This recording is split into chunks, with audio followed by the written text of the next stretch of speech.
My friend, you have met a terrible, terrible demise. But, I don't feel too bad about it. After all, if it weren't from me, it would have just been from someone else, you know? I guess what I'm trying to say is life goes on. Well, for everyone else, life goes on, not for you. You're dead. But that's neither here nor there. It reminds me of one summer day in the park. I was having just a delightful picnic with my good friend Orville. And I said to him, Orville, I have a story. And he said to me, what's the significance of the story? And I said to him, Orville, not every story has to have significance, you know? Sometimes a story is just a story. If you try to read into every little thing and find meaning in everything anyone says, you'll just drive yourself crazy. I had a friend do it once. Wasn't pretty. We talked about it for years. And not only that, but you'll likely end up believing something you shouldn't believe and thinking something you shouldn't think, or assuming something you shouldn't assume, you know? Sometimes, I said, a story is just a story. So just be quiet for 1 second of your life and eat your sandwich, okay? Of course, it was only then I realized I'd made sandwiches, and poor Orville was having such difficulty eating it. Elephants have those clumsy hands, you know? Actually, I suppose that's the problem. They don't have hands at all, do they? They're all feet. I couldn't imagine someone asking me to eat a sandwich with my feet. Now, if I recall correctly, there was a bakery nearby. I said to him, Orville, let me go get you some rye bread. Now, I'm unsure if elephants enjoy rye bread, but I assure you that Orville does. Now, this was on a Tuesday, which was good because rye bread was always fresh on Tuesday. They made sourdough bread on Monday and threw it out Wednesday, or rather they sold it at a discount for people wanting to feed the ducks, and then probably at the end of the day, finally they threw it all out. I don't recall.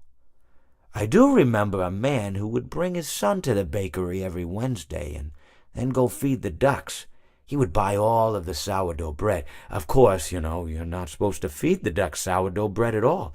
It swells up in their stomach and then they all die. At least that's what I've heard.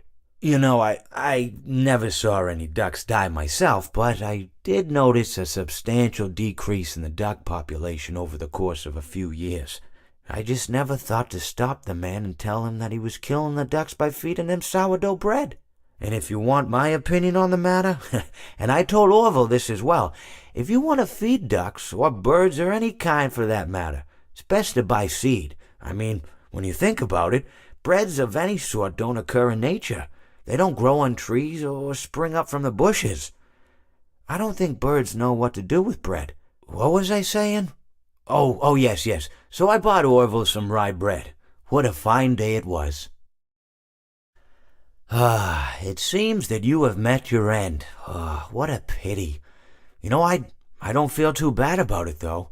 After all, if it weren't me, it would have just been one of the others, I guess. I'm honestly just glad to be out of those air ducts. It's not easy for a hippopotamus to fit up there, and not easy to get down either, and not as young as I used to be, as you can see. I used to be able to do all the sorts of things. You're young, you're vibrant, you have that sort of pep in your step. It reminds me of a conversation I was having with one of my good friends, Orville. We were having a nice picnic one day. I believe it was summer. No, perhaps it was... Was it the fall? Yes, it was the fall because the leaves had turned already. But I said to Orville, I says, Orville, I have a story to tell you. And Orville looked at me, kind of odd and said, what's it about? I said to him, not every story has to be about something, Orville. Sometimes a person just wants to talk. Why does everything have to be a story? I said to him. He just looked at me and he said, well, you said you had a story. And, he was quite right. I did, in fact. I told him I had a story. I suppose if a person just wants to talk, then it's best to not announce that you're telling a story. Telling a story does come with its own pressures and expectations, I suppose. After all, if you're just talking to a friend and there's no more expectations than if you were talking into the wind. Words by themselves aren't expected to carry, aren't expected to stick.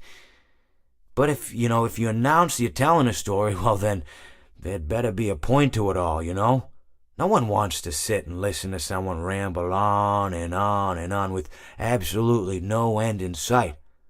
So, it's good to be mindful that when you tell someone that you're about to tell a story, that you have something to say. Telling someone that you're going to tell them a story is tantamount to asking them to stop what they're doing and pay attention. You're basically saying, hey, buddy, stop everything. Stop what you're thinking. I have a solution to everything. And, well, I didn't really have any story to tell. In hindsight, I probably just misspoke when I said that I had a story. I think it would have just been better to tell Orville that I wanted to tell him something rather than tell him that I had a story.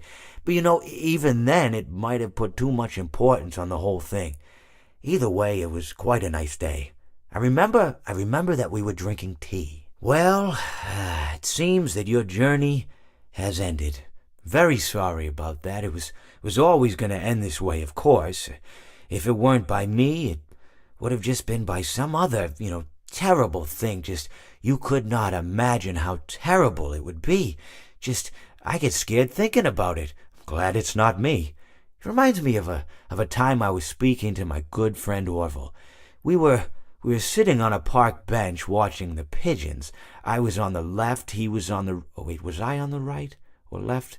Anyways, it doesn't matter. We were sitting on there watching the pigeons. And I said to Orville, "Friend, those birds are frozen." And he kind of looked at me like I'd lost my mind. But I reminded him that it was winter, and often birds will sit in a tree until they freeze. And then they sort of fall to the ground until the sun warms up and they can, move around again. So I said to Orville, "You might as well save those breadcrumbs until the birds thaw, because they can't very well enjoy them in the condition they're in." To which he asked what I meant, and asking what condition the crumbs should be in before he threw them to the birds, assuming that I meant the birds couldn't enjoy the breadcrumbs in the condition that the crumbs were in, when in fact I had meant the birds could not enjoy them in the condition that the birds were in, considering that the birds were frozen. So he took a moment and then threw his last handful onto the ground. I said to him, "Orville, why did you throw the breadcrumbs to the birds when I just told you they're frozen?" To which he responded, "The breadcrumbs are not frozen." Again, misunderstanding my words. I didn't mean to say that the breadcrumbs were frozen when I said I told you they're frozen. I'd been referring to the birds. In hindsight, what I should have said was, and this would make perfect sense, "Why did you throw the breadcrumbs to the birds when the birds are frozen?" He misunderstood upon my correction, stating that he didn't know what else to do with the breadcrumbs, and that perhaps, when the birds thawed, they'd still be able to eat the crumbs. So I said to Orville, and this is what I said to him, I said, "Orville, the birds may be dead." It seems that you have met a horrible demise, my friend, but, these things happen, and life goes on. Not for you, obviously. You're dead. But it reminds me of a time I was having a conversation with my friend Orville. We were where were we? I think we were by the river. We were sitting by the river and watching the fish leap over the falls. And I said to Orville, sometimes I feel like a fish leaping over and over again, always trying to get somewhere, though I don't know where, only to find myself in the jaws of a beast. He, of course, looked at me, surprised, "Have you been in the jaws of a beast, friend?" To which I said, "No, of course not, Orville." I said, No. I simply meant that life can seem like a relentless endeavor to overcome meaningless obstacles, only to meet an equally meaningless fate, regardless of your efforts, regardless of the obstacles you've passed.